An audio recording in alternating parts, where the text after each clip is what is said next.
All right, this is my presentation for remote sensing, GIS 512, assignment 2B.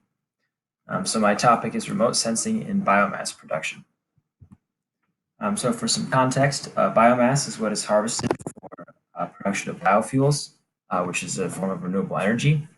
And it's just basically plant material harvested from crops such as switchgrass, miscanthus, sorghum, and then corn, you might know from corn ethanol, which is a popular gasoline substitute in a lot of the country. And the goals of the biomass industry right now are to increase efficiency and monitor growth of these crops. This can be on a field scale, like a site-specific scale, or a very large scale with long-term planning involved.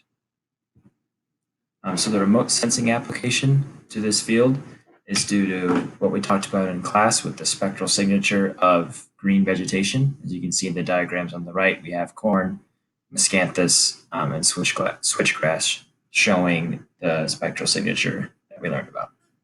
When you look at these signatures and you know what to look for, you can gather information about the health of the plant, things like water content, canopy area, nutrient deficiencies, and more. And the reason we want to collect this information is so we can more accurately predict the yield that these fields will have. So we have a better chance at increasing our efficiency. So the way we do this is with vegetation indices, or VIs. These are computed from different combinations of the spectral bands we learned about in class in the visible and IR regions. They're used to study different aspects of plant growth because different VIs have different uses. The most common example is NDVI, Normalized Difference Vegetation Index. It's a really standard measure of plant growth and health. And on the right, you can see a picture of NDVI. We also have NDWI, which is Normalized Difference Water Index, which is really helpful when you're looking at water content and water stress. And then a third example is Chlorophyll Index, which is good for looking at crop nutrient requirements. There's many more VIs than that. Those are just three that I chose. So platforms we can do this with, first is satellite imagery, everything we've been talking about in class, Landsat, MODIS, SPOT, and many more. These are really good because of their large aerial area, I guess. So we can see really large scale trends and good for long-term planning. Aerial photography is good for slightly different things like mapping and measurement applications. We can use LiDAR mounted on aircraft for measurements of crop height and things like that.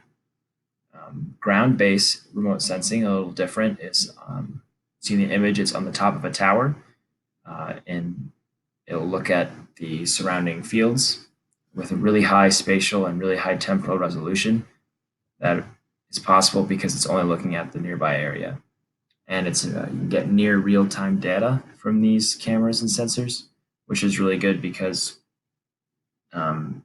in the biomass industry, they need to be able to see problems in the crops and then adequately try to make them better as soon as possible, basically. The fourth one I have is UAVs, so radio-controlled aircraft. These are really great because they're relatively low cost compared to the others, and they're also site-specific, field scale. You can fly them exactly where you want to fly them. And on top of that, they're flexible because you can mount different cameras and different sensors on them each time you fly if you want to look at a bunch of various things. So the conclusion is that we need an increased biomass production in this country to help us get to the goal of lowering our use of fossil fuels. However, biomass crops struggle to compete with other cash crops like corn and soybeans because the economy is not there for farmers to make money with this as much. So efficiency is extremely important. We want to increase our efficiency to enable the production of biomass to be something that's economically feasible. So my project is looking at the environmental impacts of growing miscanthus, especially in water quality. So one of the things we're doing is looking at evapotranspiration rates from miscanthus. And we're going to try to look at that using some UAV data, looking at NDVI and other VIs to take a look at the water use. All right, so here's my citation. Article was a review of remote sensing methods for biomass feedstock production. All right, thank you.